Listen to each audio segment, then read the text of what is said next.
단 하나의 정통 정치 팟캐스트 정봉재 정국구 시작하겠습니다. 이제 박수를 치시는 분들이 숫자가 많든 적든 아주 잘 교육들이 됐어요. 학습 효과가 커. 작더라도 그냥 큰 소리로. 오늘 최강욱 변호사는 박문진 이사회 갔다가 싸우고 와갖고 맥이 쭉 빠져 있어요. 우리하고 캐릭터가 틀려. 우리 싸우고 나면 신나고 하루 종일 흥분돼 있거든. 우린 핏벌 기질인데 여기 무슨 기질이지? 그럼 싸우고 오면. 예? 아주 점잖은 시골 양반이 돼갖고 왔네. 자, 최강욱 변호사 자리하셨습니다. 네, 안녕하세요. 최강욱입니다. 진짜 맥이 빠졌나? 어디 아픈 줄 알았어, 어디. 배고파서 그런데요. 배고파서 그런 거예요? 네. 자, 그리고 오늘 민주당 경선, 그 다음에 대권 후보들 향배 얘기할 윈지코리아 박시영 부대표 자리하셨습니다. 네, 반갑습니다. 윈지코리아 컨설팅의 박시영입니다. 예. 헌재 결정은 언제쯤 할까요, 최 변호사님? 네, 지금 헌재는 입장을 분명히 한 것 같고요. 예. 아무리 늦어도 3월 10일 안에는 끝낼 것 같습니다. 13일을 안 해요? 13일은 퇴임식하고 서로 사진 찍고 꽃다발도 전달하고 그래야 되기 때문에. 그날 난리가 나면 안 되니까? 네, 그날은 시간이 안 될 것이고, 그리고 또, 원래 또 재판을 오래 해본 사람들이 스타일이 날짜를 좀 이렇게 남겨놓고 하는 걸 좋아하지. 그날 가서 선고하고 퇴임하고 이러는 건 없습니다. 빡빡하게? 네. 그러니까 그쪽 재판부에 오래 있던 사람들은 우리 같은 평민들하고 좀 틀린 것 같아. 우리라고 해서 저를 같이 묶지는 마세요. 넌 귀족이라는 얘기냐, 오래간만에 나타났고. 재판 일정이라는 게 원래 주 단위로 이렇게 돌아가거든요, 일정하게. 예. 그렇기 때문에 거기에 굉장히 맞춰져 있는 분들이라서, 이번에 날짜도 왜 최종 변론 기일 잡았다가 연기하는 것도 예. 보면은 24일을 원래 잡았다가 지금 27일로 미룬 거잖아요. 그것도 다 향후 일정까지 감안해서 24일 잡을 때부터 이미 예비일로 한 지금 3, 4일을 남겨놓았던 것이고. 그렇죠. 예, 아하. 그런저런 점들을 해보신다면, 퇴임하는 날 거기서 아침에 선고하고 오후에 퇴임시가 이렇게는 절대 안 합니다. 절대 안 할 분들이에요? 예, 예. 그러면은 9일 아니면 10일? 예. 10일 날 하겠죠. 네. 10일 날? 네. 글쎄 가능성을 봐서는. 왜냐하면 대선 일정 때문에 예. 5월 9일 날 화요일 날 하려면 6월 10일 날 할 수밖에, 3월 10일 날 할 수밖에 없죠. 예. 헌재에 계신 분들은 그런 대선 일정 이런 거 감안 안 한다는데. 다 감안합니다. 감안해요? 그러면 말은 표현만 그렇게 할 뿐이지. 감안하죠. 생각이야 하겠죠. 이렇게 하면 어떻게 될 것 같다라는 예상이야 본인들도 하고 움직이겠지만. 예. 그래서 저는 10일보다는 9일이 조금 더 가능성이 높을 것 같긴 해요. 왜냐하면 말씀드린 것처럼 이런 어떤 관행이나 이런 걸 되게 중시하니까. 예. 원래 목요일 날이 선고 기일이니까 그냥 그날 하는 거에다가 아마 또 맞추고 싶어 할 겁니다. 그러면은 재판관들은. 9일 날 하게 되면 가장 맥시멈으로 늦춰진 게 5월 8일 대통령 선거인데. 그렇죠. 월요일 날이죠. 월요일 날 선거는 좀. 그렇죠. 이번에 재보선거이기 때문에 공휴일이 아니죠. 임시 공휴일입니다. 법정 공휴일이 아니라. 그래서 안 쉬는 데들이 있습니다. 그럼 투표율이 좀 떨어지겠네. 그러니까 이제 사전 투표도 사실은 네. 연휴가 끼어 있어서 만약에 5월 8일 날로 된다면 좀 투표율이 원래는 많이 올라갈 것으로 예상을 했는데 예. 또 이제 일부 또 보수층들이 기권표도 꽤 나올 것 같고요. 보수층 기권표가 많을 젊은층은 것 올라갈 같다고. 거면 예년하고 비슷하지 않을까. 지난 대선이 75.8%였거든요. 그렇게 될 가능성도 있어 보입니다. 그렇군요. 알겠습니다. 그럼 10일이나 9일쯤 선거할 거로 보인다. 네. 가능성은요? 다 인용해요? 예, 8대 0으로 인용될 것입니다. 8대 0으로 인용? 예. 그러면 아스팔트가 피바다로 변하고 뭐라고 그랬죠? 김평우 그 양반이? 글쎄요. 내란 일어날 거다? 예. 다들 성적이 몸에 두르고 이민 가면 되지 그 사람들은 언제 자기들이 이렇게 그러네. 내란을 신경 써서. 예? 진짜 내란 일으킨 놈들한테는 한마디도 못하고 거기 추종하면서 말이야. 박정희나 전두환이나 노태우 같은 놈들한테는 어디서 지금 민주적인 절차가 벌어지고 있는데 변호사라는 자가 거기 가가지고 깽판이나 치고 그게 할 짓입니까? 그리고 일각에서 무슨 탄핵이 기각될 수도 있다.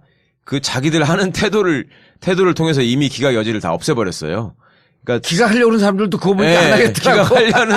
하려는 재판관도 김평호 같은 사람 취급받을까봐 못할 거야 아마. 국민들이 볼 때는 변호사 하면 좀 배운 사람들인데 아, 거기 대한변협 회장까지 했던 분이에요. 좀 만만하게 볼 것 같아요. 이제. 예. 아니, 내가, 한간에 요즘 그런 게 SNS상에 떠오르잖아요. 떠돌잖아. 그 무슨, 헌재 재판관들이 무슨 개인 약점이 잡혀 있다는 둥? 그거 못 봤어요? 네, 못 봤습니다. 그 내가 최 변호사한테 전화했어. 아, 개인 변호 약점들이 잡혀 있다는 그런 소리 도는데 그것 때문에 기각시킬 사람 생기지 않았을까? 않을까? 그랬더니 아, 약점이 잡히면 빨리 해버려야죠. 이 정권을 없애버려야 되니까. 근데 그건 맞는 것 같아요. 그러니까 당연한 얘기 아니에요. 약점 잡혔어. 아, 우리 약점이 잡혔다 그러면 진짜로 인용해야지. 얼른. 자, 우리가 본 방송 들어가기 전에 안내 말씀 잠깐 드리고. 매주 목요일은 전국구 공개방송인데요. 이번 주에는 공개방송이 없습니다. 착오 없으시길 바라겠습니다. 청담동 벙커 대관 문의, 벙커 하우스 웨딩 문의, 정봉주의 전국구 광고 문의는 02948-1519, 02948-1519로 해주시기 바라겠습니다. 제가 근데 방송, 이런 공중파 방송에서 방송 시작할 때마다 내가 이게 탁탁 걸리는 게 아주 같은데, 내가 3월 6일부터 SBS 라디오를 시작하거든요. 왜 이렇게 욕심이 많으세요? 이런 이게 무슨 먹고 살아야지. 수요가 많은 건지 욕심. 골목상권 지켜주자 뭐 이런 얘기하다가 뭐 싹쓸이 하려고 그래요. 걸복사건 내서 이제 아니 근데 이 회의를 하는데 그랬다는 거 이거 너무 파격적이지 않냐. 뭐가요? 정봉주를 여기 SBS 메인으로 한다는 게 103.5인지 뭐 거기 이제 메인으로 쓴다는 게 아침 10시거든 11시거든요. 예. 너무 파격적이지 않냐. 근데 그거를 추천한 사람이 이렇게 얘기를 했다는 거야. 지금 방송 시장이 어떤지 아세요? 어떤데요? 그러니까 팟캐스트가 대세예요. 근데 그건 맞거든. 왜냐면 모든 방송들은 팟캐스트에 다 올리잖아. 팟캐스트가 대세인데 지금 이제 우리 라디오 안 들어요. 팟캐스트 듣지. 그렇지. 그건 맞는 얘기죠. 예. 예. 그래서 이제 오늘 그 분들이 오시는데 라디오를 팟캐스트처럼 하는데 어떻게 해 그걸? 라디오를 팟캐스트처럼 해달라고? 예. 즐겁게 해달라는 말씀이지 뭐. 그러니까 뭐 점잖게 이거 어떻게 생각하십니까? 그게 말이죠. 뭐 이렇게 해갖고 어쩌 이런 거 하지 말라는 거야. 라디오는 삐처리 안 될 텐데. 아, 욕은 안 하지 그래도 아이씨. 사람을 무슨 아주 상잡놈으로 보내. 생방송이 위험한데. 정봉주 특유의 웃음소리가 또 가득 차겠구만 이제 라디오에. 아니 근데 TBS 하면서 사장이 거기 누우면서 TBS TV 네. 한 번쯤은 방송사고가 날 거다 이렇게 봤나 봐. 언젠가 한번 욕을 할 것이다. 응? 막말을. 네. 근데 내가 원래 막말 안 하는 사람이거든. 이렇게 당신한테 이렇게 욕할 때 마음적으로 엄청 양심에 걸려. 안 하던 욕을 하려고 그랬더니. 제가 수긍할 줄 생각하세요. 술 챘어요? 아니 너무 독점하지 마시고 저 정청래 의원 좀 나눠주세요. 그 판도라 망했던데. 어떻게? 아니 근데 진짜 망했더라. 아유 너무 참담하더라. 어쩌다가 그 차명진하고 같이 해가지고 그렇게 됐어. 그러니까 상대도 중요한 것 같아요. 정말 엄청 중요하죠. 예? 전역이 좀 이쁜 짓 하니까 동반 상승한 것 같아. 공도사님. 네. 근데 전효 의원은 아주 전효 의원을 친하게 잘하는 사람은 계속 속지 말라고 얘기를 하는데 네. 가까이서 보면서 우리도 촉이 있잖아요. 사람에 네, 대한. 네. 그리고 작가니까 무척 감정선이 섬세하더라고. 상황을 분석하고 상황을 들여다보는 게 진짜 예리해요. 아니 인상도 좀 변하긴 했어요. 완전히 변했어요, 예전에 그 인상이. 표독스러운 그 도끼가 빠졌더라고. 얼마나 그죠. 귀요미를 떠는데요. 그건 좀 그렇고. 청취자 여러분, 저는 정봉주의 상대로 전효옥을 추천하면서 둘이 싸우기를 바랬습니다. 아니, 여기 최강 변호사 추천해갖고 누가 올라왔냐면 그 얘기도 되겠지? 아, 그럼 이제 다 지났는데. 그렇지. 그 방송국에서는 사실 미안하다 여기를 먼저 추천했어. 그래서 내가 재미없을 거라고 그렇게 고승도. 하면. 예. 그건 얌전하잖아요, 좀. 점점. 아니 그리고 이게 봉도사하고 이게 어느 정도 이게 급이 맞아야지 이게 거기서도 대립하면서 케미가 생기는 건데 고승덕은 그건 안 되잖아 상대가. 거기 고시 3과 출신 아니에요. 아이씨, 그게 무슨. 우린 대학도 후진대학 나왔는데 나 씨 후진대학 나왔다고 민주동문회 가갖고 맨날 깨져. 왜 우리 대학이 후진이냐고. 아니 내 마음속에 후진하고 생각하는데. 잘못하는 거지. 예. 아 근데 그날 그 반응이 내가 지금 그 동문들도 아니, 공사님 좀 나온 걸 창피하게 생각할 수도 있어요. 거꾸로. 박시영 만난 지 10년 만에 제일 멋있는 말이야. 아니 그 그건 그런 것 대표적으로 같아. 우리 김종인 박사께서 얼마나 창피하게 생각해. 얘기를 안 그 하잖아. 양반은 진짜 아니 그 양반은 외대 자체를 부인해버려. 그러니까. 가만히 있어 서울대인 척하고. 아니 그때 뭐 언제 추천했을 아니 때? 그때 왜 누구랑 같이 하면 좋을까 어떻게 해야지 모양이 나올까 되게 걱정하셨잖아요. 예. 그러다가 나는 아무리 생각해도 전효옥 씨가 나오면은 모양이 재밌어질 것 같아. 전효옥 그랬더니 갑자기 빙긋이 웃더니 5초도 안 돼가지고 바로 전화를 거는 거야. 방송국에다가. 채널에다가. 왜냐면 거기서 솔직한 얘기가 거의 고승독적으로 다 갔었어요. 그리고 이제 그 내부에서 옛날 전효 의원의 이미지 때문에 그렇죠. 예. 안 반 좋을 것이다. 이상이 주저주저 했던 거야.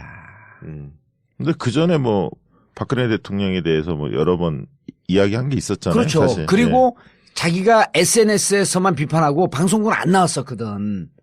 그러니까 박근혜한테만 그랬지. 다른 거에서는. 그러면 아유, 그 독하게 했었지. 거기도 한 놈만 패는 거 아니야? 한 걸. 어이. 그런데 표정이 바뀌었잖아요. 그래서 그래 그랬어. 난 너무 놀라갖고 진짜로? 그랬더니 그렇잖아요. 요즘 또 제일 핫하잖아. 그 채널 A에 전화를 했지. 그때 새벽이었죠. 밤 11시. 뭐 하여튼 깜깜할 때였어요. 싹 전화를 하더라고. 그렇지. 바로 그냥. 12시 넘어서. 그랬더니 그래요? 아닌 듯 반응을 보이더라고. 그 이제 어쨌든 근데 고승덕은 또 다른 프로 한대요. 예, 거기는 뭐 TV조선 언저리에서 맨날 뭐 하고 있었잖아. 내가 여기서 그냥 확 까버릴까? 걔도 그 김세계? 해버려. 뭐 한대? 있잖아요, 저 제동이. 김제동. 예. 김제동하고 주진우하고 고승덕하고 뭐 한대. 어디서? 무슨 채널에서요? T조. TV조선. 주진우, 김재동이랑. 그래 내가 망했다 그랬어. 왜냐면 김제동하고 주진우는 재밌거든요, 개인적으로는. 그렇지. 가장 결정적인 단점이 게일러.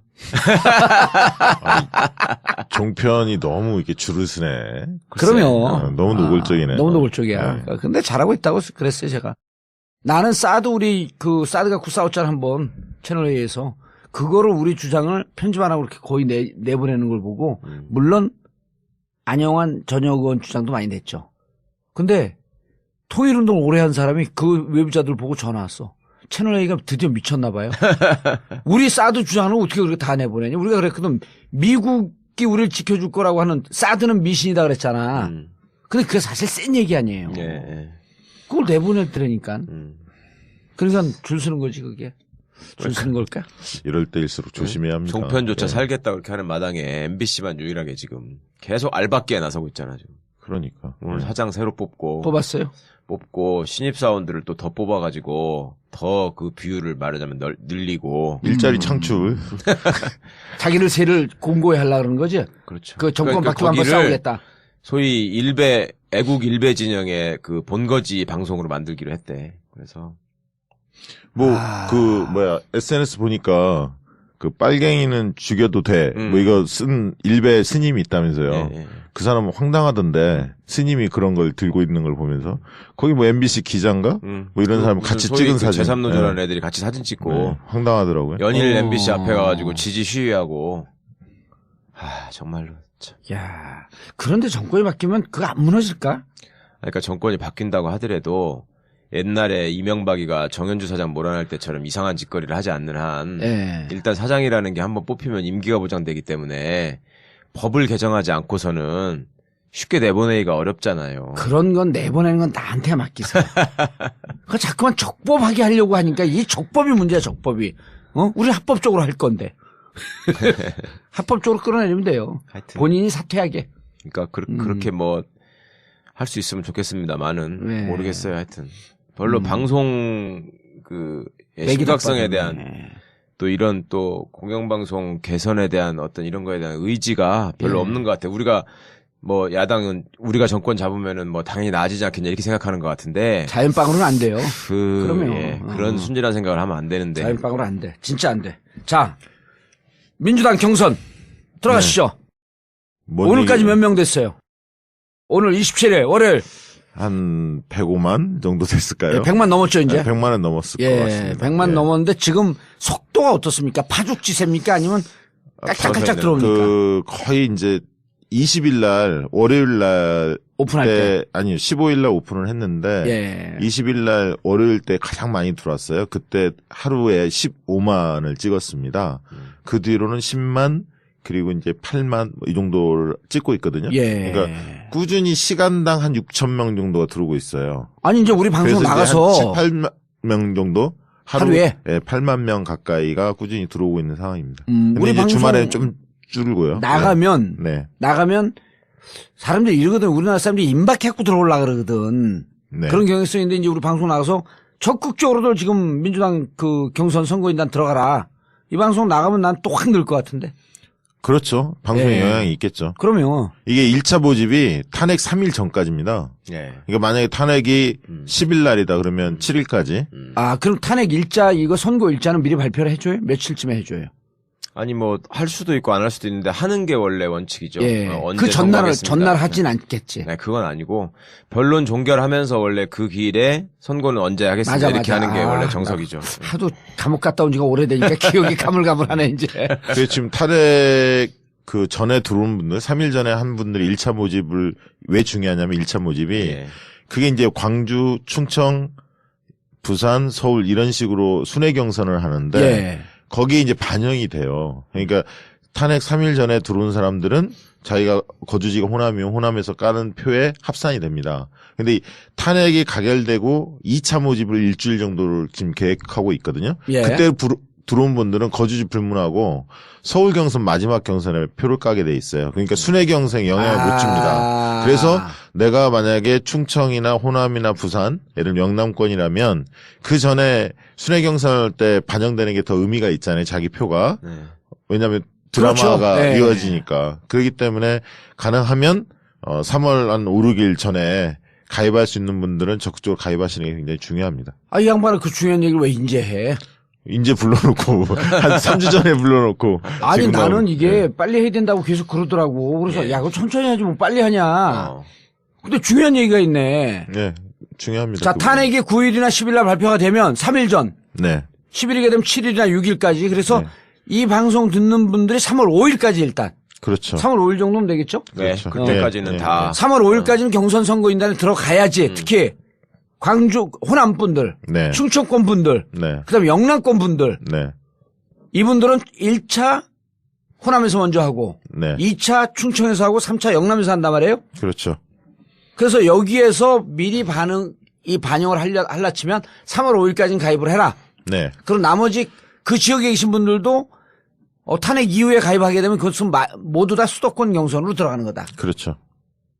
이 중요한 걸 왜 이제 얘기하지? 진짜 처음 들었죠? 예, 처음 들었습니다. 나도 처음 들었어. 우리가 처음 들으면 여기 듣는 사람들은 다 처음 듣는 건데. 아니, 하여튼 뭐 늦게라도 참여하시면은 수도권 경선에 포함돼서 하실 수는 그렇죠. 있는 거네요. 네, 그렇습니다. 네. 근데 이게 어떻게 되는 거예요? 그 경선 선거인단 가입하면 좀 자세히 얘기 좀 해봐. 난 모르겠어. 그리고 가입한 사람들 다 복잡하대요. 가입하는 절차가. 그러니까 처음에 이게 이제 가입하는 방식이 세 가지인데요. 하나는 흔히 말하는 콜센터 그 접수로 하는 전화를 걸어서 네, 유선 전화. 1811 뭐 1000번 몇 번이에요? 1000 1811 1000이나 1004 1004는 스마트폰 그냥 보이스 그 접수라고 해서 스마트폰에 그냥 하나씩 녹음을 들어서 누르는 방식이고 1000은 전화 면접원이 받아서 안내하는 그런 예. 방식입니다. 이게 콜센터로 통한 전화 접수고요. 두 번째 자, 정리하고. 1811 1000번인데 네. 1000번은 콜센터 직원이 직접 받기 때문에 내가 이렇게 스마트폰에 익숙하지 않고 그렇죠. 잘 모르겠다 네. 하시는 나이가 살짝 들으신 분들, 나보다 다 형들. 예. 예, 내가 지금 40이니까 이제 그 40대, 50대 형님들은 이걸 하시고 정신 연령 그렇죠. 뭐 한 40대죠. 예. 오래간만에 와서 막 개그를 막 날리네 이제. 그래서 1811, 예. 1811이에요, 1811이야. 1811. 1811 1000번으로 해서 네. 직접 콜센터로 전화를 해서 네. 등록을 하고 아침 10시부터 밤 9시까지. 아침 10시부터 밤 9시까지. 그리고 자기가 스마트폰으로 누르는 게 더 익숙하다 하시는 분은 1811 1004번. 네. 오케이. 네. 그렇게 하는 접수 방법이 하나 예, 있고요. 콜센터로 하는 거. 예. 그다음에 이제 인터넷 접수. 공인인증서 가진 분들, 특히 이제 직장인분들이 많이 하시는데 젊은층들 예. 이런 분들은 시간 제한이 없습니다. 그러니까 새벽에 해도 되고요. 예. 그런 분들이 인터넷 접수로 참여하고 있죠. 20일 날 같은 경우는 폭발적으로 인터넷 접수가 많이 이루어졌습니다. 왜요? 왜냐면 그 전에 이게 은행권에 사용되는 인증서를 사용 못 하고 맞아요. 그 얘기 있었죠. 뭐 유로로 하는 범용 무슨 뭐 인증서인데 그게 돈 들어가고 그러기 때문에 안 했거든요, 사람들이. 5천 그래서 원이라고. 20일 날 같은 경우는 뭐 거의 제가 듣기로는 45% 이상이 15만 중에 한 절반 정도가 인터넷 접수. 인터넷 접속. 네, 젊은 사람들이 대거 참여한 공인 것으로. 인증서 갖고 계신 분들. 네네. 자, 그거는 뭐 어디로 들어가라 이런 얘기 안 해줘도 되나요? 네, 예. 그거는 뭐 민주당 치면 바로 네. 나옵니다. 그 들어갈 수 있는 데가 바로 있어서. 민주당 경선 치면. 예. 네. 민주당 홈페이지 들어가면 바로 경선 페이지가 바로 뜨니까요. 어쨌거나 100만이라는 건 대단한 거다. 그리고 이제 세 번째가 흔히 얘기하는 이제 그것도 어르신들이나 핸드폰을 안 갖고 있는 사람들 중에서 예. 이제 유선으로 접수하는 방법이 있죠. 예. 유선을 통해서 지금도 유선전화 쓰는 사람이 있나요? 있죠. 왜냐하면 핸드폰이 자식 명의로 돼 있는 분들도 있어요. 어르신들 맞아. 중에 네. 본인 명의로 네, 돼 애들이 있어야 이게 해줘가지고. 가능한데 아. 자식 명의로 왜냐하면 돈이 빠져나가잖아요. 되게 예. 자동이체로. 그러니까 그런 분들은 유선 전화로 보통 신청을 합니다. 예. 그것도 이제 아까 1811 1000번 예. 이런 식으로 신청을 하고요. 그다음에 이제 도당에 그 민주당 도당에 서류로 접수하는 분들이 있어요. 과거 그거 2007년 기억나시죠? 박스태기 막 박스태기. 이런. 예. 그거를 정동영. 예. 그거를 금지하기 위해서 이제 본인이 직접 접수하게끔. 그래서 이제 그분들은 이제 굉장히 적습니다. 그래서 접수율 자체가 이제 과거에 박스태기를 할 수 없는 구조적으로 좀 만들어 놨죠. 예. 이제 그렇게 접수하는 방식이고요. 지금 세 번째가 이제 종이로 직접 하는 네, 거고 두 예, 번째가 아까 얘기했던 온라인으로. 네, 그렇습니다. 온라인으로 접속하는 거. 네. 인증서 있는 분들. 예. 특히 직장 생활에서 좀 시간이 나기가 힘든 분들은 식사하고 잠깐 시간 날 때 해라. 그렇습니다. 예. 처음에 콜센터 접수가 15일부터 한 17, 18일까지 한 3일 정도는 통화가 안 됐어요. 왜냐면 시스템이 마비되고 뭐 좀 꼬이기도 하고 면접원이 워낙 적었기 때문에 180만 아무리 걸어도 전화 안 된다 그랬었어요. 예, 저도 5번 했다가 열받아갖고 안 했는데 며칠 동안. 그러니까 불만이 완전 폭증했죠. 당신은 왜 전화를 했어? 참여하려고 전화를 했더니 여론조사 기관은 중립을 지켜야 되는 제가 거 아니에요? 공무원도 아닌데 뭐. 통합진보당 당원 아니야? 아닙니다. 그 의원님이 역선택 그쪽이죠. 하러 들어간 거 아니야, 박시영. 박시영 역선택. 역선택. 그랬는데 이제 그 전화 면접원을 상담원이죠. 전화 상담원을 400명으로 늘리면서 그리고 또 아까 1004번 예. 이걸 따로 개설하면서 지금은 좀 원활하게 되는 편입니다. 삥삥삥삥 핸드폰으로 스마트폰으로 누를 수 있는 건 1004번. 그다음 직접 하는 건 1000번. 1811 1000번이었는데 네. 180명이었다 지금 400명으로 늘렸다. 네. 예전에 그래서 처음에는 굉장히 전화도 안 되고 사람들이 열이 많이 네. 받았죠. 근데 지금은 한 3, 4분 정도면 다 할 수 있습니다. 예, 시간은 그렇게 오래 안 걸립니다. 3, 4분이면 오래 걸리는 거예요. 예, 근데 그게 또 귀찮아서 안 하신 분들도 계시더라고요. 아, 이거 복잡하다 예. 그러더라고, 예. 한 사람들이 다. 근데 이게 지난번 보면 투표율이 한 56%, 55% 이 정도 됐거든요. 예. 2012년 경선 때. 이번에도 투표율 한 60% 정도 예상을 하는데 실제로 이제 서울 경선 하면 뒤에 이미 판세가 정해져 버리면 예. 수도권에 있는 분들 서울, 경기, 그럴 수 인천, 있죠. 제주, 강원 분들이 서울에서 하게 되는데 되게 이제 투표율이 또 안 하는 분들이 있고요. 흔히 예. 조직에서 모아오는 명단들 있지 않습니까? 예. 막 누구 해달라 하는 분은 마지못해 하는 분들 중에서는 지금도 그런 사람도 있어요? 투표율이 많이 떨어집니다. 아니, 근데 지금도 그런 사람도 아니, 있어? 권유를 많이 하죠. 자기가 뭐 내가 조직 책임자면 100명을 해야 한다. 막 이런 게 있지 않습니까? 뭐 네. 나름대로 열심히 뛰었다는 걸 증명하기 위해서. 막 권유해서 이제 막 명단 낼 거 아닙니까? 예. 내면 이제 그런 분들은 그렇지. 아무래도 투표율이 떨어집니다. 그래서 지금 대체적으로 보면 자발적인 분들이 예를 들면 조직 쪽에도 들어오는 비해서 한 절반 정도 되는데 예. 제가 볼 때 실제 투표율은 거의 할 거다. 조직에서 모아온 쪽은 투표율이 떨어질 거고 자발적으로 들어간 분들은 아무래도 투표율이 훨씬 높을 거다. 그렇게 본다면 자발적으로 지금 들어온 분들의 그 표심이 크게 좌우할 거다. 자, 보고 60% 있습니다. 정도로 예측을 하고 궁금한 게 자꾸만 자기가 아니까 막 쭉쭉 나가지 말고 아씨 알아듣겠어요. 난 투표를 어떻게 해야 될지 그러니까 우리 같은 사람도 디테일한 이 궁금증이 많거든. 투표는 ARS 투표하고 투표소 투표 두 가지를 선택하게 돼 있는데요. 예. 신청할 때 예. ARS 투표가 과거에 흔히 얘기하는 모바일 투표입니다. 그러니까 ARS로 전화가 전화가 걸려와. 오면 이제 자기가 누르는 거죠. 예. 그 방식이고요. 근데 이번에는 자기가 걸 수도 있다면서요. 네, 늘 옛날에도 그렇게 했지 않습니까? 왔는데 못 받았을 경우, 예. 인바운드, 아웃바운드 이런 게 있으니까, 걸려왔을 때 못 받았을 경우에, 자기가 들어가서, 전화를 다시 해서. 걸어서. 예. 아니, 저는 그게 없었어요. 뭐냐면, 한 번 해갖고 못 받게 되면 룰이 예.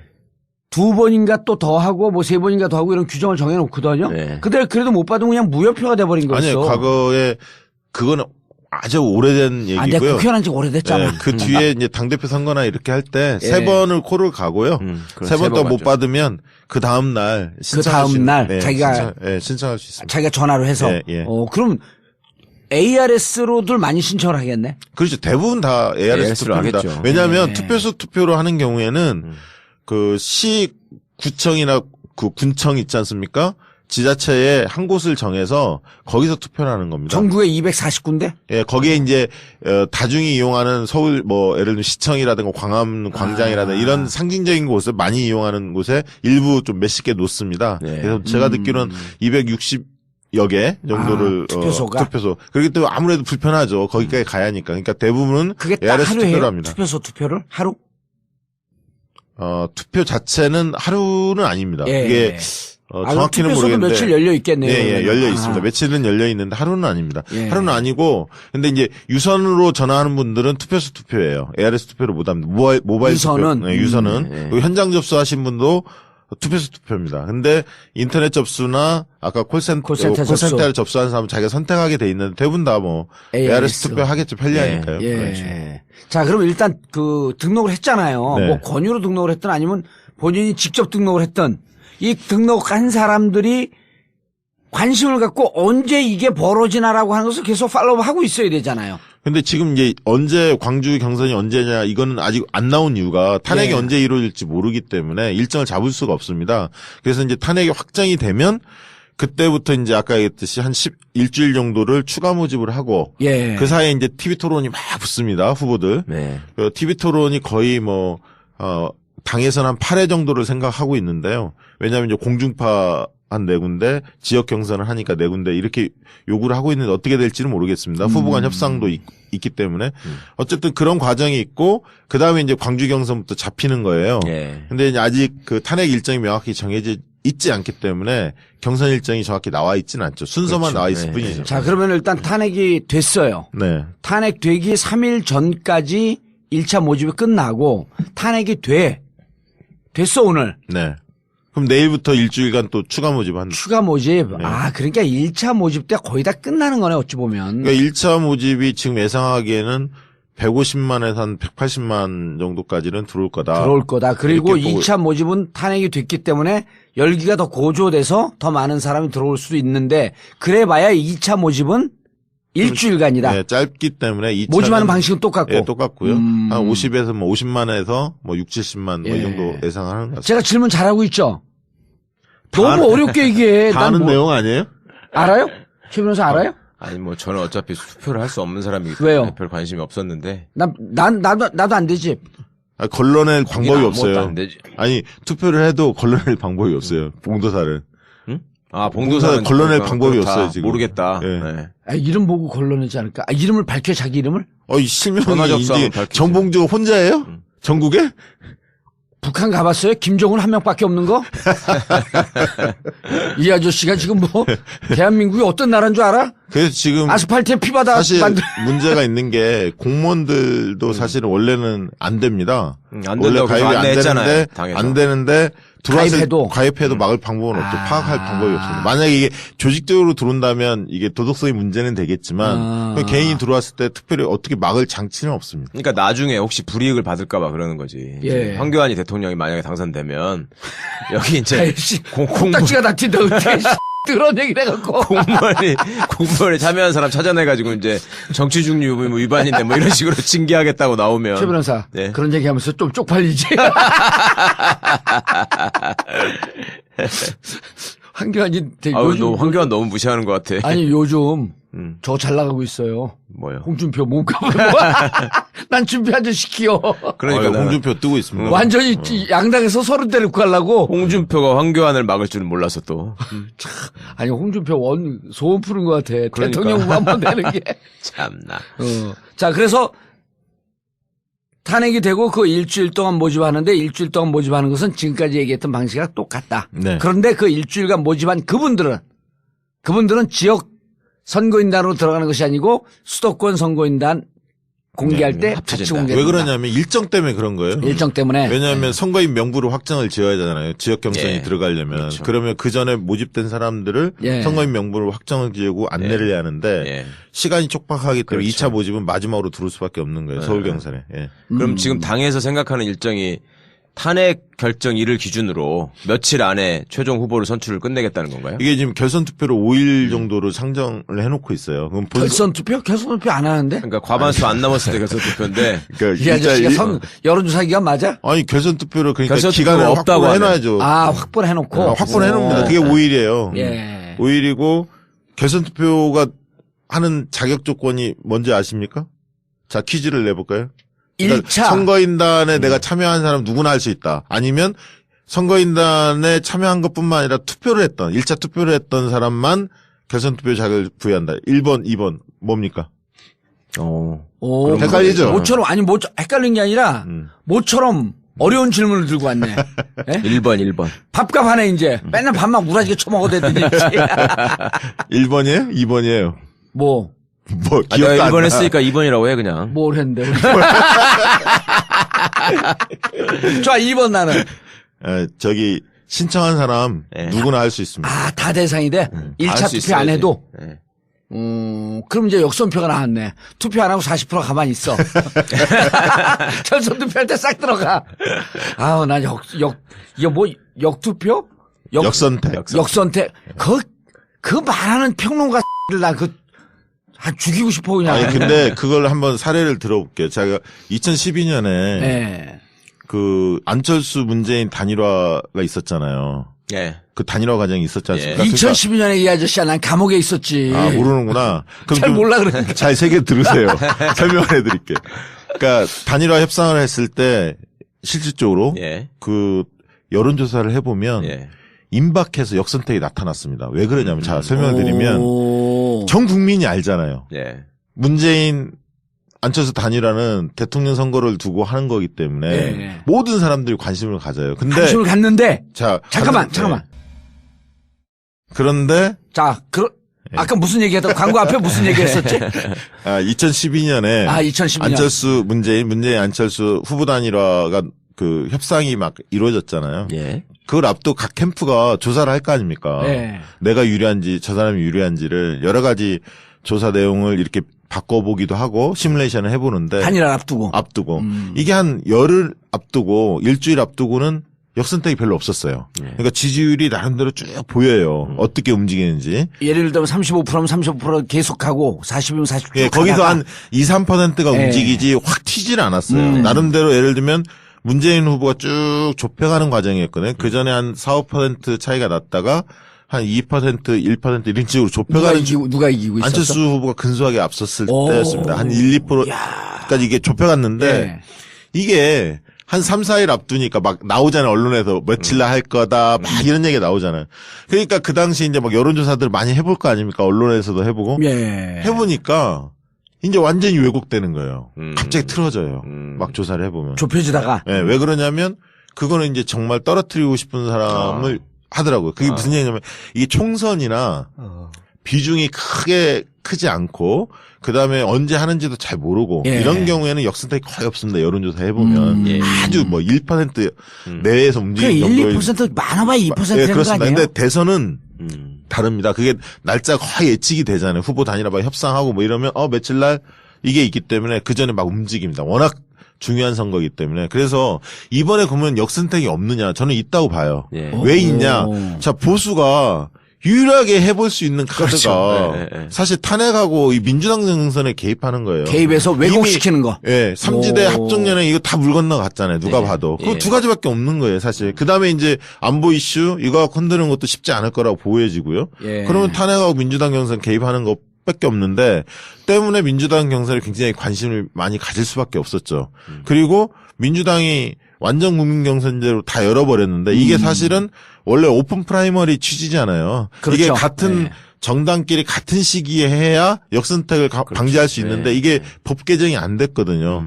지난번에 막 논의가 총선 때 이루어지다가 안 됐거든요. 그러다 보니까 민주당이 빗장을 다 열어버린 거죠, 사실. 네. 다 열어버렸는데 그때만 하더라도 탄핵 정국이 이렇게 올 줄을 몰랐고 사실은 그 정도까지 일 줄은 몰랐고 여러 가지 변수를 감안하지 않은 거죠. 보수 흔히 말하는 지금 신기울어진 운동장이거든요. 그렇죠. 진보가 훨씬 2007년도하고 반대로 기울어졌죠. 네, 반대로 이게. 기울어졌잖아요. 무조건 진보가 이긴다. 네. 어.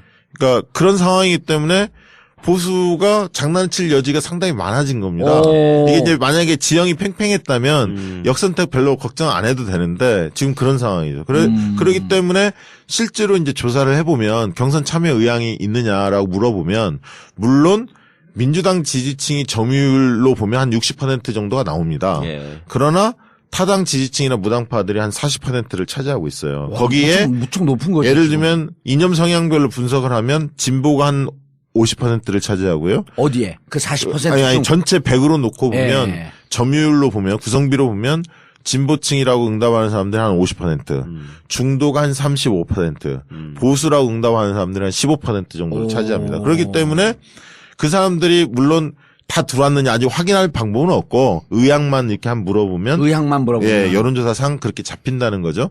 실질적으로 저는 뭐 꼭 그 비율대로 들어오지는 않겠습니다만 꽤 흔히 말하는 민주당을 별로 좋아하지는 않지만 특정 의도를 가지고 들어오려고 하는 분들이 적어도 저는 전체 한 5% 남짓은 될 거다. 5%. 예, 예를 들면 200만이 참여하면 10만 명 정도는 충분히 들어올 수 있다. 저는 그렇게 보고 있습니다. 꽤 높은 거네요. 높은 거죠. 예. 그런데 네. 단점이 하나 있잖아요. 선거인단을 가입하기가 복잡하고 길어 시간이. 근데 요즘에 그 일베나 이렇게 보수 쪽에서도 스마트폰 잘 사용합니다. 그렇죠. 젊은 예, 일베들. 이제 많이 달라졌습니다. 예. 어. 그리고 꼭 그 보수층뿐만 아니라 사실은 예를 들면 국민의당에서도 좀 들어오려는 기류가 보이고요. 뭐 바른정당 지지자들도 마찬가지고. 예. 자, 맥시멈이 5%쯤 될 거라고 봐요. 네. 그럼 이 5%의 투표율은 어느 정도 될 것 같아? 여기도 비슷하게 60% 정도 해당하는, 즉 5% 중에 3%는 투표를 할 것이다 이렇게 봐요? 아니면 여기는 좀 더 높을 가능성이 있죠. 그럼 이게 판을 바꿀 수도 없네. 아니 근데 판을 바꾸려면 5%가 됐건 뭐 3%가 됐건 10%가 됐건 자기들끼리 딱 맞춰야 될 거 아니야. 우리는 가가지고 일제히 예를 들어서 단위 정치겠지. 아니 정치는다. 일제히 문재인을 찍는다. 이걸 정해야 되는데 지금 박사모 게시판에 쌈났다는 거 아니에요. 누구를 찍어야 되느냐를 놓고. 당신 박사모였어 이제 보니까. 그거 보도됐어 그거. 아니, 그러니까 처음에 그러니까 탄핵을 기각을 시켜야 할 판에 네. 웬 남해당 경선에 탄핵에 찬성하는 놈들 경선에 왜 아니, 들어가냐. 그러니까 건강한 박사모가 있는 거야. 있죠. 예. 제정신 박힌. 그렇지만 또 다른 한 부류도 분명히 있죠. 예, 가서 아니, 흔들자. 어떻게 싸움이 예. 났다는 거예요? 그러니까 박사모 내부에서. 거기다가 이제 자 전부 다 저기 민주당 경선 그거에 등록합시다. 예. 가서 역선택 해가지고 우리가 싫어하는 후보를 떨어뜨려야 합니다. 이렇게 올렸을 거 아니에요, 누가. 그럼 댓글이 달릴 거 아니야. 맞습니다. 빨갱이 문재인을 떨어뜨려야 합니다. 이렇게 막 올리니까 예. 야, 이 안희정이가 덧빨갱이다. 예. 너는 그것도 모르냐. 그러니까. 그렇지. 반미 구국총리가 뭐 너는 안희정이 어떤 정권을 갖고 있는지도 모르는 무식한 놈이다. 막 그러니까 어디다 대고 지금 무식한 놈이라고 하느냐. 이렇게 서로 싸움이 났다, 거기서. 재밌어, 아주. 예. 아니, 우리 저거, 박사모 하나 모집할까? 박사모를 사랑하는 사람들의 모임. 그래갖고 좀 돈 좀 모아서 후원해. 그러니까 안희정 지사를 좋아하는 보수층 중에서는 순수한 어떤 진정성을 보고 좋아하시는 분도 분명히 있습니다. 있고요. 일부는 전략적 사고를 좀 하는 것 같아요. 뭐냐면 첫 번째는 근데 오늘 네가 하는 얘기는 선의로 보인다. 그래요? 첫 번째는 이게 포용하려는 자세들이 있잖아요. 네. 보수층까지. 그런 면에서 안도감 같은 걸 좀 느끼는 것 그렇지. 같고요. 네. 두 번째는 막연한 기대감이 있습니다. 어떤 기대감이냐면 일부 전략적 사고하는 사람들은 안 지사가 상대적으로는 문재인 후보에 비해서는 검증이 안 돼 있잖아요. 덜 돼 있잖아요. 그래서 본선에서 검증을 하면 흔들 수 있고 낙마시킬 수도 있다. 때문에 우리가 안지사를 올려놓고 후보를 만들어놓고 흔들겠다는 거죠. 아하. 충분히 소재가 있다. 정책이 준비 안 됐다. 이렇게 전략적 사고를 통해서 판을 흔들겠다라고 생각하는 층도 분명히 있습니다. 그러니까 보수층이 어떤 선의의 그 코드가 좀 맞고 자세에 대한 마음이 들어서 안 지사를 좋아하는 분들도 분명히 계시지만 그렇지 않은 사람도 있는 게 사실입니다. 그러면 혹시 이런 건 가능성이 있어요? 그러니까 제가 지금 보기에는 안희정 지사가 요즘 몇 번의 그 실언을 통해서 예. 지금 과거 그러니까 이제 어떤 대국민 지지도를 뭐 소위 우클릭을 통해서 높이셨을지는 모르겠으나 지금 민주당 경선에 당의 지지자로서 동참해가지고 하는 분들한테는 많이 마음이 떠났을 것 같은데, 그러니까 실점을 했을 것 같은데, 근데 안 지사가 그런 지적에도 불구하고 그 기조를 크게 바꾸지 않았단 말이에요, 지금. 네. 그러면은 안 바꿔요? 그렇게 뭐 사과는 했지만 네. 기본 기조는 계속 유지하고 있잖아요. 연정 얘기도 계속하고 계승 얘기도 계속하고. 그런데 그런 생각 속에 혹시라도 이 사람들의 역선택에 도움을 받아가지고 내가 어떻게든 2등이 돼서 결선까지 가면은 내가 이길 수도 있다. 그런 전략까지 포함돼서 그런 워딩을 계속 하고 있는 걸까? 일단 소신으로 보이고요. 예. 전략보다는 소신이라고 보여집니다. 아니 그러니까 이게 예. 그 주위에 있는 사람들이 예. 안희정 지사가 중도 보수 쪽에 표를 먹기 위한 전략이 아니라 글쎄. 예. 정체성 자체가 예, 예. 같다 이렇게 보는 사람들이 근처에서. 그러니까 지금 그런 사람 그렇게 보는 사람들이 늘어나고 있다니까요. 네. 어. 아니 그 본인이 그렇지. 그러면 민주당 지지자들 층에서는 그렇게 멀어질 거 아니에요. 그 사람들 다시 롤백 할 거 아니야. 그렇죠. 예. 어? 그게 지금 벌써 나타나고 있죠. 지지율에서 예. 나타나더라고. 그러니까 지금 22%까지 최고 찍었는데 네. 보통 20에서 25%를 찍다가 20이 무너졌잖아요. 20 무너지고 계속 빠질 겁니다. 계속 빠져서 제가 볼 때는 한 15까지 내려. 15까지 내려올 겁니다. 예. 15 정도까지 내려올 겁니다. 그러니까 예. 이게 5에서 7%가 단계별로 빠질 겁니다. 한 예. 10일 보름 사이에 싹 빠질 겁니다. 그래서 진보층에서 빠지면서 지금 어떤 현상이 일어났냐면 과거에는 안희정 지사 조사를 해보면 중도층이 제일 많이 지지하고 그 점유율로 본다면 예. 제일 많이 지지하고 보수하고 진보가 엇비슷했습니다. 예. 사실은. 근데 지금은 최근 조사를 흐름을 보면 대연정 그 선의 발언 이후에 흐름들을 보면 보수층이 제일 많이 지지하고요. 그다음에 두 번째가 중도층이고 진보층이 제일 지지가 낮습니다. 그러니까 진보층이 철수를 하고 있어요. 아. 그리고 호남이 철수하고 있고요. 민주당 아. 지지층이 철수하고 있습니다. 이게 같이 맞물리고 있는데 그러니까 오래간만에 불렀더니 좀 내용이 있네. 항상 내용 있었어. 그래요? 할 말을 없게 만들어요. 나는 그 전에 묘한 왔을 때는 재주가 있어요. 나는 예. 그 전에 왔을 때는 사실 좀 졸고 앉아 있었어. 뭔 소리예요? 아무튼 그게 오. 빠지면서 안 지사가 17%, 15% 단계별로 빠질 가능성이 있고요. 야. 그럼 빠진 표가 누구한테 갈 거냐.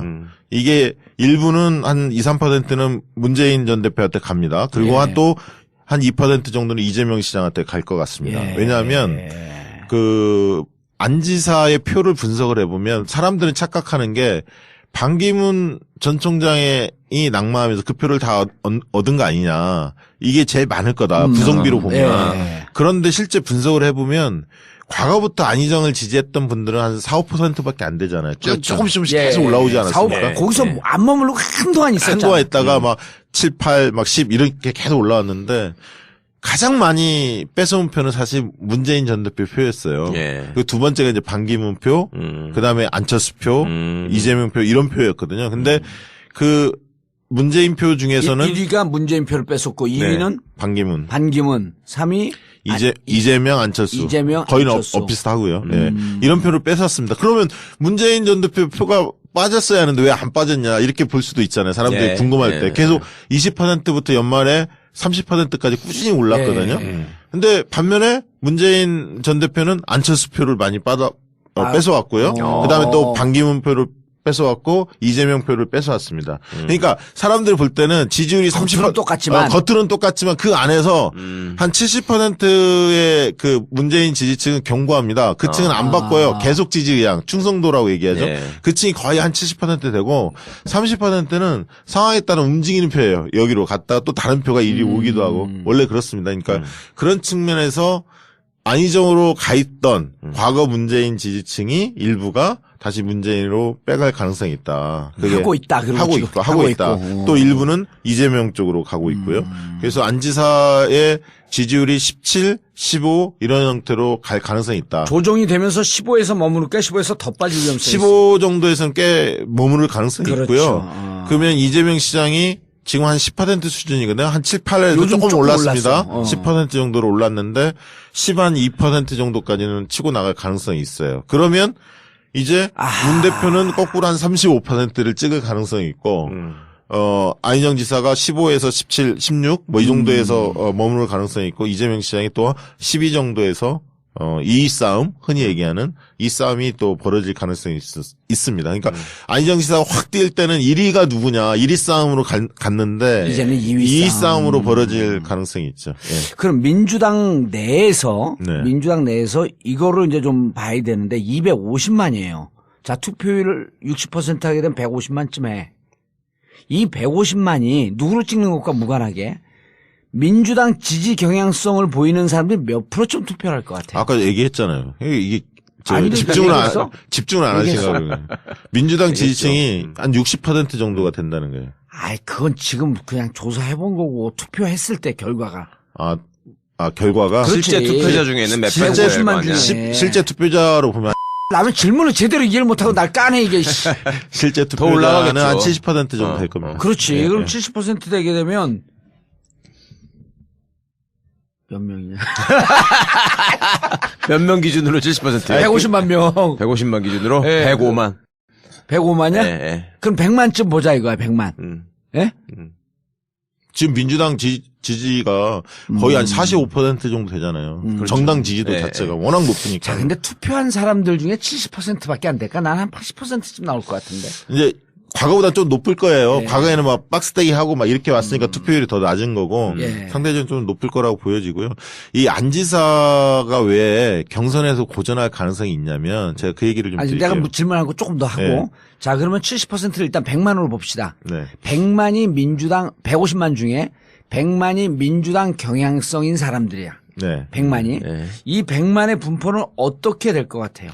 지금 여론조사만 보면 예. 민주당 지지층 내 문재인의 점유율이 예. 지지를 받는 비율이 60에서 한 65% 정도 예. 나옵니다. 그럼 자, 100만 중에 65%가 문재인한테 갔어요. 예. 예. 그 다음 나머지 35만이 어떻게 나뉘어질 네, 것 같아요? 보통은 지금 안희정 지사가 민주당 지지층에서 한 17, 18 이 정도 예. 하고요. 이재명 시장이 13 뭐 그 예. 정도 합니다. 근데 뒤집힐 가능성이 있잖아, 이제. 안희정 이게 이제 지사건 그 자꾸 빠질 둘이 거고. 거의 붙을 가능성이 예, 있죠. 예. 자, 그러면 여기에서 자, 나머지 35만 남았는데 이거를 반하면 얼마지? 15만 17만 5천. 자, 그러면은 조금 높으니까 안희정은 18만 보고 이재명은 17만 봐요. 그러면 이제 딱 됐지? 예. 아니, 150만 투표한 것 중에 예. 100만이 민주당 100만이라 지지 치고. 성향인데 문재인 차지한 게 65%쯤 되니까 65만이 문으로 갔고 예. 안희정한테 8만이 갔어요. 그 다음에 이재명한테 7만이 갔어. 아니, 18만, 17만. 그렇지. 18만, 17만. 예. 이거 우리밖에 안 해요. 이거 무척 재밌어. 이게 결과 나오는 거 봐봐. 예. 암만 여론조사 오래 해봐도요. 이런 걸 잘해야 돼. 그 다음에 나머지 이제 50만이 남았어. 예. 네. 50만은 중도나 보수. 역선택 혹은 보수 이쪽이 남아있겠죠. 이 50만은 어떻게 배치가 될 것 같습니다. 야, 네 볼펜 좀 빌려줘봐. 자, 이 50만의 분포는 어떻게 할 것 같습니까? 그거는 안 지사가 많겠죠. 아니, 그러니까 그거를 안지사에 많은 것을 네. 지금 그 보수 쪽에서 네. 예를 들어 50만이 문재인한테 하나도 안 간다 이렇게 볼 수는 없을 거 그건 아니에요. 아니죠. 예, 중도층들이 있으니까요. 요 50만이 왜냐하면 여론조사 해보면 예. 중도층만을 딱 놓고 보면 문재인 안희정이 딱 붙어 있어요. 그러니까 진보에서는 문재인 전 대표가 50 한 2, 3% 정도 점유를 합니다. 예. 진보층 내에서. 예. 그러나 중도층은 둘이 거의 비슷해요. 예. 보수층에서는 안희정 지사가 앞서고요. 네.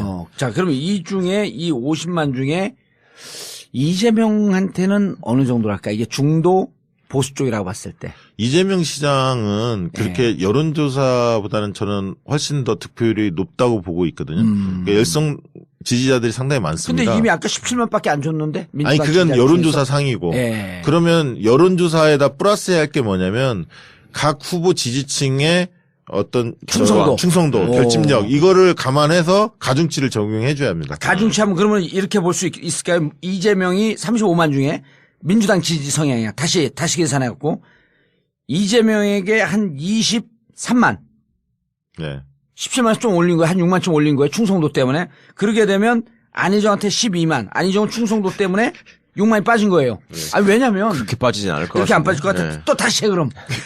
뭐, 이거 해봐야 된다니까. 이거 밤새 아니. 해요. 자, 그러면 이렇게 봅시다. 이재명에게 20만. 그렇지. 안희정에게 15. 15만. 자, 이렇게 하면 됐어요. 민주당 지지 100만 중 65만이 문재인, 안희정 15만, 이재명 20만. 자, 그럼 나머지 보수층 50만을 나눠줘봐요. 이재명한테 얼마씩 갈까요? 제가 이재명 볼 나는 때는 뭐 이재명 씨 한 10만. 10만씩이 나가요? 아니, 거기 20%인데? 중도층, 아니, 그러니까 이재명 시장은 이렇게 생각해야 돼. 그거 아까 중도층만 있는 게 아니라 민주당을 지지하지 않지만 예를 들면 정의당 지지층, 과거에 통합진보당 지지층도 있을 수도 있고 예. 다양한 지지층이 있을 수도 있죠. 그러니까 그럼 그런 여기서 이재명에게 10만 보내줘도 된다. 네, 보내줘야 오케이, 되죠. 10만 보내주고 그럼 40만이 남거든요. 이 40만은 반반, 안희정한테 반반이에요? 네, 반반. 안희정한테 조금 더 가지 않을까? 더 갈 수 있죠. 안희정한테 25만. 25만. 25만 그다음 문재인한테 15만. 자, 문재인 15만, 안희정 25만.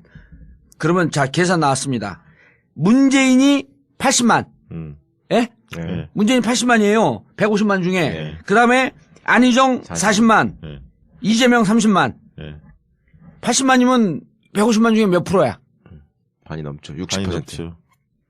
60%. 60%까지 돼요? 예. 75만이 60%는 안 되죠. 예. 네. 150만 중에 80만이니까 그러면 54에서 58. 54에서 한 57, 8 정도로 해서 문재인이 1차의 끝. 맞아요, 틀려요? 저는 뭐 결선 투표 없이 끝날 가능성이 많다고 보고 그럼 있습니다. 몇 프로?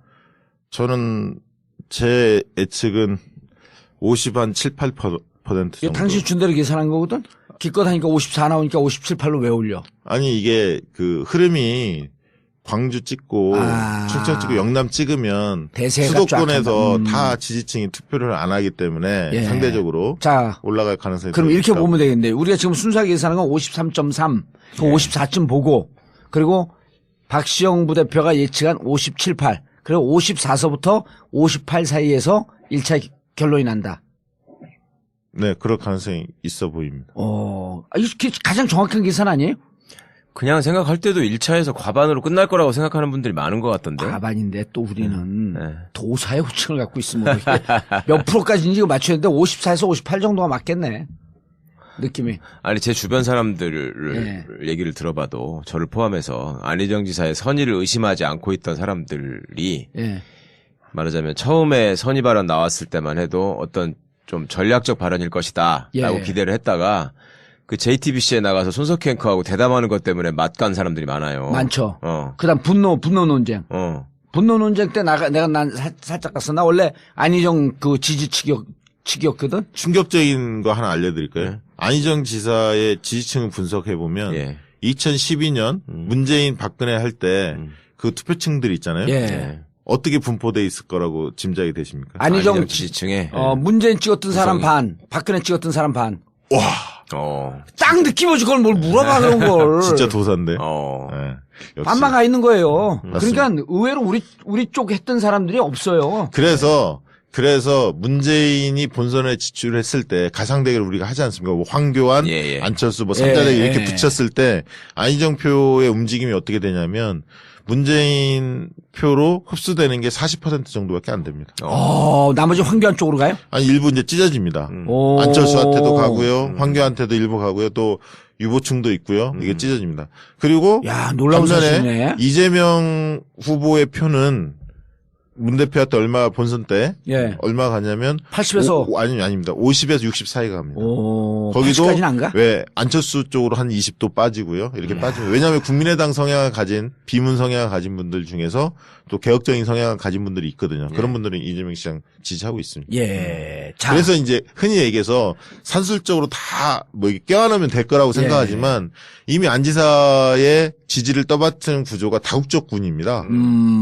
그렇기 때문에 생각이 다 다른 거예요. 그렇죠. 그들을 하나로 모아서 우리가 본선에 갈 수가 없습니다. 그러니까 이해찬 총리가 그런 얘기를 했잖아요.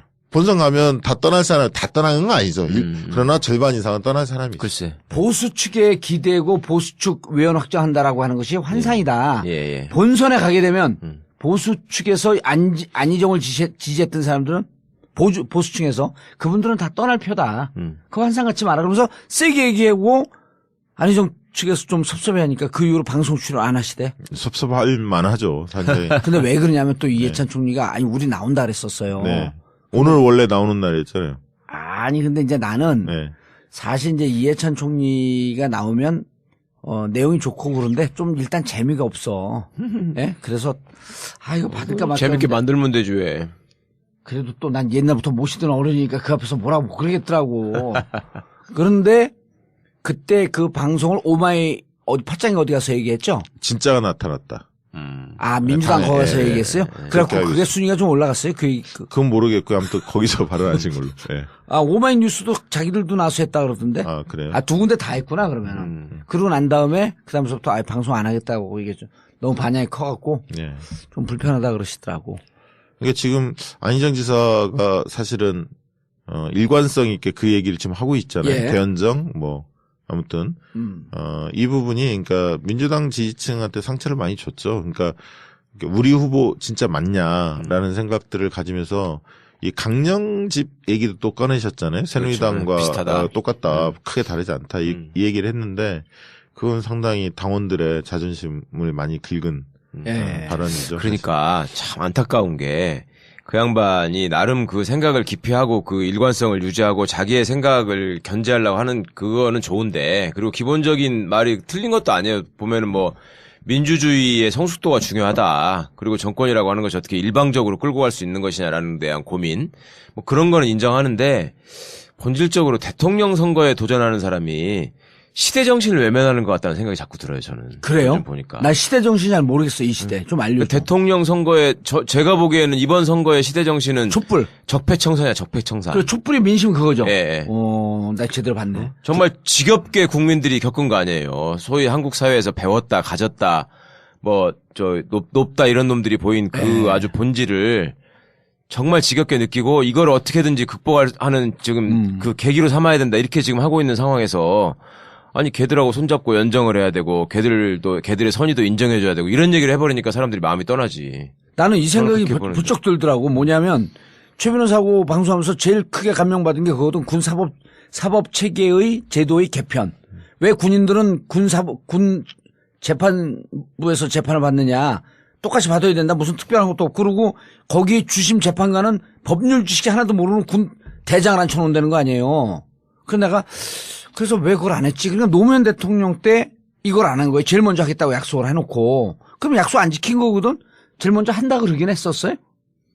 뭐 그랬었죠. 대선 공약으로도 들어갔었고 예. 사개위에서도 맨 처음에 없애기를 의결까지 했는데 한나라당 반대로 안 된 거지. 사실. 아니, 근데 한나라당 반대로 안 됐는데 또 네. 그 내부에 있는 젊은 세력들이 별로 하고 싶은 생각도 없었잖아. 그러니까 열심히 하지도 않았어요. 예, 그게 그런 게 더 열받는 거야. 그러니까 해놓고 예를 들어 노무현 대통령 때 어쨌든 뭐 노무현 대통령께서 역사에 기여한 바, 뭐 정치 발전 기여한 바 하게 되면 35% 이상으로 1등이 나오잖아요. 그런데 그 내용을 좀 파고 들어가 보면 못한 게 있어요? 그다음 못한 게 노무현 대통령 의지의 부족이라고 하면 우리가 좀 이해를 해. 근데 사실은 노무현 대통령을 싸고 있었던 실세들 이 인간들이 안 한 측면이 많이 있거든요. 그런 거 아니에요? 예, 그런 면이 있죠. 그 양반들이 아니 우리 복지국가로 한번 가자. 북유럽 모델로 가자. 노무현 대통령 고민했단 말이에요. 뭐 스웨덴 모델로 예, 갈 예. 거냐, 뭐로 갈 거냐. 그럴 때 이게 삼성이나 이런 대기업하고 우리가 등을 지고 가면 안 될 것 같습니다. 하면서 삼성과 관계를 좀 더 견고히 하고. 그런데 이게 정말 국가 발전을 위해서 그랬냐? 개인의 이익을 위해서 그랬냐? 나 이런 거 따져봐야 된다는 거예요. 예. 나중에 보면 결국은 개인의 이해타산 때문에 그렇게 갔던 측면. 노무현 대통령 눈을 가렸던 측면이 있거든요. 그렇죠. 그럼 이제는 우리는 뭘 해야 되냐면 그때 노무현 대통령 때 못했던 거. 그렇죠. 그리고 그 이후 9년 동안 누적되었던 적폐. 이걸 먼저 털어내고 난 다음에 예. 보수에서 반성하는 사람도 있으면 그럼 그때 우리 정권을 잡고 너희들도 참여해서 같이 가자. 너네 보니까 그중에 그렇게 잘못했을 때 너네가 좀 부정적이고 비판적인 관심을 너희들은 갖고 있었더만 이런 사람들하고 같이 가는 거 아니에요? 아니 그래야 되지 당연히. 그래야 내가 되는 이명박하고 거죠. 손잡고 좋은 세상 만들자 그러면 정봉주 그러지. 그렇지. 지금 조사해보면 부정부패 척결하고 네. 공정 평등 예. 이 정의의 이슈가 가장 높습니다. 그 경제 당연히 살리기보다도 그렇겠죠. 예. 더 높습니다. 그래 경제 살리기보다. 예, 더 높습니다. 그리고 이제 지지율 얘기 하나만 더 드리면 예. 보통 이게 급부상하는 거 있잖아요. 급상승하는 예. 지지율이 이 꺾이면 한 번 꺾이면 급락합니다. 이게 이재명 단계별로 쭉 시절이었잖아. 견고하게 올라오는 지지도는 상당히 탄탄하거든요. 예. 지지 구조 자체를 분석해 보면. 근데 갑자기 팍팍 뛴 지지도는 어느 정점에 딱 가면 주저앉아. 한 번 꺾이면 확 주저앉습니다. 근데 재반등하기가 쉽지 않은데 그런 면에서 이재명 시장이 최근에 약간 포지티브하게 좀 바꿨잖아요. 이재명을 합니다. 뭐 이런 식으로 예. 하면서 다시 조금씩 올라가는 기운이 있거든요. 그것도 되게 특이한 현상인데 그럼 안희정 지사는 계속 곤두박질 칠 거냐, 기회는 없느냐, 저는 있을 수 있다고 봅니다. 그 기회가 탄핵이 지나면, 인용이 되면, 이제 통합의 요구들이 분출될 수가 있습니다. 네. 극과 극이 좀 싸우고, 뭐 이게 통합이 좀 안 되기 때문에 그런 요구가 있을 텐데요. 그런 부분에서 과연 국민들의 그런 요구가 안희정 지사가 흡수할 수 있느냐. 아까 전통적인 지지층한테 많이 떨어져 나갔는데 그러니까 그 싸움이 진영 대결로 가면 안희정 지사한테 기회가 올 수도 있고요. 그 싸움이 상식과 비상식 이제 비상식적인 행동에 대해서 이 청산이 됐기 때문에 대한민국을 다시 시작하자. 다만 아까 했던 그런 국가 대개조, 적폐청산 이런 쪽의 방향을 잡고 가느냐 아니면 진영 대결이 굉장히 혼란스럽게 이루어지느냐. 아까 80%가 탄핵에 동의를 하고 있는 세력들 아닙니까? 그 세력들이 힘을 합쳐서 새로운 사회를 건설하는 흐름이 형성이 되면 안희정 지사의 그런 어떤 소구력이 그렇게 크지 않을 수 있지만 진영 대결이 굉장히 가파르게 전개가 된다면 안 지사에게 또다시 기회가 올 수도 있다고 봅니다. 그거는 이제 흐름이 어떻게 되느냐를 주시할 필요가 있다고 보여지고요. 그런데 예. 그때쯤 되면 이미 힘이 많이 빠졌고 우리가 그때 사설에서 그런 얘기를 했잖아. 안희정 지사는 검증이 되면 될수록 조금 불편한 얘기들이 나올 것이다. 근데 한번 그렇게 검증이 돼갖고 빠진 사람들이 난 15%도 무너질 수도 있을 것 같아. 경우에 그러니까 따라서는. 안 지사 입장에서는 너무나 안타깝게 생각하실 게 이게 25%까지 갈 수도 있었거든요. 그 상승세. 25% 가면 네. 이제는 대혁명의 네. 시기다 그러면서 왜냐면 언론이 보수 언론이나 진보 언론이나 가릴 거 없이 다 꽃길을 깔아줬잖아. 다 띄우게 했거든요. 그리고 검증도 별로 안 했고 안 지사가 또 잘한 것 중에 하나가 인지도가 낮았는데 이게 예능 프로를 많이 나갔잖아요. 방송 프로를 많이 나가면서 네. 인지도도 많이 올리면서 신선감, 젊음 이거를 소구력을 받았어요. 그다음에 이제 포용적인 이미지도 줬고요. 이 세 가지가 지지를 떠받들였거든요. 사실은 뭐라고 신선함, 신선함, 젊음, 젊음, 그러니까 포용력. 역동적인 뭐 5시간 동안 막 연설한다, 증문즉답한다 이런 파격적인 거. 우리는 50시간도 한다. 근데 기회를 안 주잖아. 출마 기회를. 아니 나는 출마할 생각 없는데 일단 50시간 네. 필리버스터 하면 네.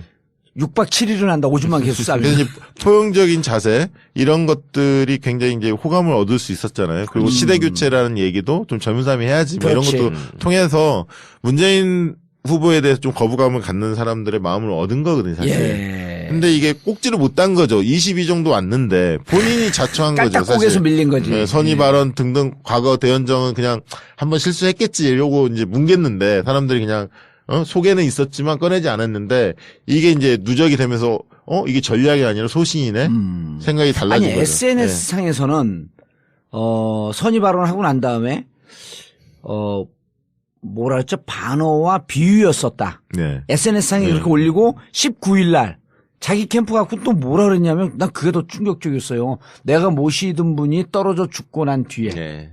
이거는 일베들이 쓰는 표현 아니에요? 네. 온라인상에서 떨어져 죽었다. 뭐 심지어 떨어져 뭐라고 더 심하게 얘기하고 그러는데 그걸 보고 사실은 친노 쪽에서는 안희정 지사 좋아하는 사람들 많았었어요. 그럼요. 왜냐하면 친노의 적자는 문이 아니다 안희정이라고 생각하는 소수의 일부 사람들이 있었거든. 그 사람들까지 막 꼭지가 돈 거야. 그러니까 이게 문재인 전 대표 지지층 보면 굉장히 열성적인 지지자도 있지만 사실은 상당수가 소극적 지지자였어요. 맞아요. 왜냐하면 넓고, 이게 구전에서 모이면 문 대표를 지지는 하지만 속내를 별로 드러내지 않는 사람들이 많았거든요. 샤이문이 많았었어. 왜냐하면 정권 교체의 현실적인 대안이기 때문에 지지하는 거지. 예. 이런 생각 가진 사람이 있었는데 이번에 이제 안 지사의 그 발언들을 쭉 보면서 예. 이분들이 말문을 좀 열은 거예요. 봐라.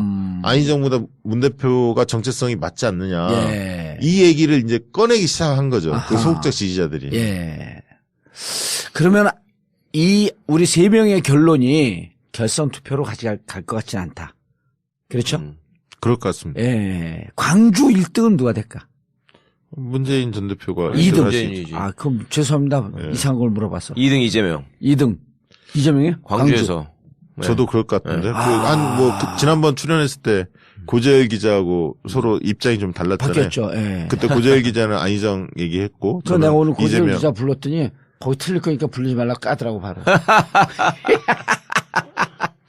잘했지. 근데 고재열 기자는 또 기자의 객관적 입장에서 왜냐면 그때는 안희정 선의 발언이 없었을 때예요. 그렇죠. 막 상승 국면이었으니까. 예. 이 깔딱고개에서 꼬꾸라진 게 없었거든. 그러니까 안희정 지사의 표는 바람표입니다. 아. 바람이에요, 바람. 조직이 별로 없어요. 그리고 선거위원장이 김범용이에요? 그대 이름은 바람, 근데 이제 바람, 충청에서는 상당히 몰표가 나오죠. 왜냐하면 그렇죠. 충남 같은 데는 압도적일 겁니다. 예, 실질적으로 압도적일 거고. 이게 이제 광주에서 표 차이가 얼마나 나느냐가. 충청의 1등은 누가 될까요? 충청은 저는 그래도 안희정 지사가 1등 할 가능성이 있다고 봅니다. 그러니까 거의 박빙일 것 같은데. 내기합시다. 난 충청에서도 문이 1등 한다. 지금 여론조사에서 충청에서 어떻게 나와요? 안희정 지사가 좀 높죠. 충북만 높죠. 충남만 높죠. 그러니까 충남이 압도적으로 높기 때문에 예. 대전에서는 거의 박빙이거든. 대전, 충북은 박빙인데 충남에서 안희정 지사가 높아요. 그리고 충남도 투표율이 높겠지. 예. 왜냐하면 거부감이 별로 없으니까 예. 많이 참여하게끔 유도하겠죠. 그래서 이제 안희정 지사의 표는 충남표가 사실 뭉텅이 표가 좀 있는 거예요. 사실 나머지는 굉장히 바람표고 예. 이재명 시장 표는 굉장히 열성적인 지지자들이 예. 10명, 손가락 20명씩 생명군. 예, 끌어당기는 표고 문재인 전 대표의 충성도가 가장 높습니다. 사실은 조사를 해보면 경선 참여 의향이 이재명 시장보다 더 높게 나옵니다. 그러니까 이제 문재인 전 대표 표는 조직표도 있지만 열성적인 그런 표들이 같이 있는. 그러니까 안 지사가 바람표라는 게 사실은 저는 중요하다고 봐요. 그러니까 그 문재인 대세론을 꺾을 여지가 생기려면 소위 말해서 젊고 신뢰감 가는 지도자라는 게 딱 포지셔닝이 돼야지 그나마 가능성이 있는 건데 이제 지지율이 5%, 7% 이럴 때하고 20%를 넘어갈 때하고는 검증의 강도가 달라지잖아요. 그렇죠. 그러면 제가 보기에는 뭐 거대 담론을 얘기하고 설명하는 것도 중요하지만 구체적으로 유권자들 마음에 딱 꽂히는 강론. 대표적인 정책을 가지고 내가 최소한 이거는 반드시 이루는데 이 방법을 내가 이러이러한 식으로 통해서 하겠다. 이렇게 갔을 때 젊고 신뢰 있는 지도자가 이게 생기는 건데 강론을 얘기를 안 해. 없어. 지금 담론 중심이죠. 정치 게임을 하고 있죠. 네. 국가 운영 체계에 대해서 이야기를 많이 하시고 자신 있게 하시는데 구체적인 이제 정책은 없죠. 아직은. 우리가 끝나고 뒤풀이할 때 사석에서 얘기하는 그 몇 가지 정책들 눈에 딱 꽂히고 귀에 딱 꽂히는 그 정도도 없는 거야. 내가 왜 그 얘기를 지금 안 하냐면 이거 듣고 할까 봐. 그 그 얘기하지 마, 이 아저씨야. 그만. 차차기 대선 준비하시는 것 때문에 그만. 아껴놓는 거죠. 아니 근데 지금. 우리가 몇 번 얘기했잖아. 아니 이렇게 딱딱 꽂히는 몇 개만 있어도 왜냐면 그러니까요. 바람이 좋았거든. 네. 예? 네. 싸도 온 거 갖고만 반응하면서 싸웠지. 그리고 이거만 있어도 난 민주주의자입니다. 정당 생활 제일 오래 했습니다. 그다음 없어. 그러니까 안희정 지사한테 새가 모이려면은 소위 문재인 대표한테 답답함을 느꼈던 사람, 이재명 대표한테 불안감을 느꼈던 사람, 이런 사람들이 그렇죠. 쫙 모여야 되는 거 아니야. 그리고 이런 나라일 것이다. 예, 예. 이게 있어야 되는 거지. 약간 그러니까 그물을 너무 넓게 쳤죠. 그러게. 적당히만 치고 갔어도 상당히 바람이 근데 불었을 텐데. 그 객관적으로 박 부대표님, 네. 객관적으로 우리가 오늘 안희정 지사를 좀 그 안티를 하는 그런 방송으로 느끼진 않죠. 객관적 아니 현상 원래 그러니까 조사의 근거에서 얘기하는 예. 거고 두 번째는 뭐 이쪽에 그 청취자들은 쭉 들었으면 방송 알겠지만 전국과 지향하는 방향이 있잖아요. 예. 약간 좀 뭐 개혁적이고 나름대로 진보 노선을 나름대로 좀 옹호하고 촛불 민심과 예. 적폐청산. 같이 그게 우리의 갖고, 과제 아니에요. 예. 그렇기 예. 때문에 거기에 뭐 일관성 있게 얘기하는 거지 예. 특정 후보를 뭐 깔려고 하는 건 알겠습니다. 아니니까. 최 변호사는 선거인단을 과연 못해요? 예. 언론에 길이 없다 그러잖아. 왜 안 해요? 양심에 걸리는 일을 안 한다? 아니 뭐 양심을 떠나서 예. 솔직히 뭐 이기는 편이 우리 편이라고 생각하고 있기 때문에 어떻게 나하고 철학이 똑같아. 정봉재 전국구 마치기 전에 박수 칠 뻔했어 나도. 민주당 선거인단 3월 5일까지 대거 가입해 주시길 바라고 우리 방송에 나가고 한 100만쯤 더 들어올 것이다 라고 예상하면서 정봉재 전국구 마치겠습니다. 감사합니다. 감사합니다. 감사합니다.